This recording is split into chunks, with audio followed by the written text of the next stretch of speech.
An estimated 22 million Americans are currently suffering with addiction. But the country's drug problem isn't just about use. There's growing skepticism around rehab. I was very hopeless. I'd already overdosed 9 times, and I was in a coma for a while where they said I was not gonna make it. Andrew Johnson's heroin addiction started when he was 16.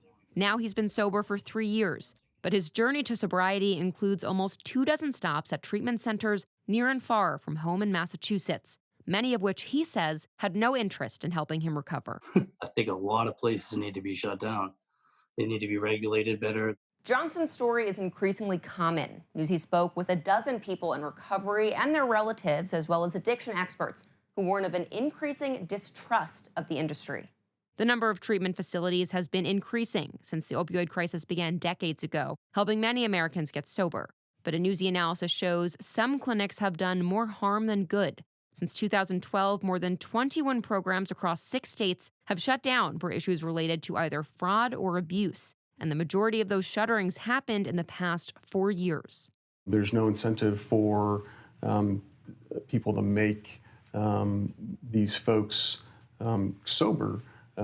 It's their money is not in sobriety. Their money is actually in the drug of treatment. Scams have engulfed the rehab industry, from luring vulnerable patients to insurance fraud and deceptive marketing practices. Behavioral health experts warn that these fraudulent programs can cause permanent damage to a person's chances at recovering, posing a serious problem to the millions of Americans that are currently battling addiction. There's a window of opportunity when people are ready for treatment. And if it's bad or it doesn't take or it's abusive, it can be really, really damaging to somebody in that moment, and also as they view their opportunities or chances for recovery in the future.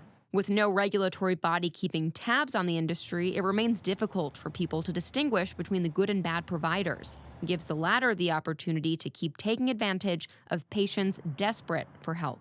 You have less recourse in terms of accountability and responsibility.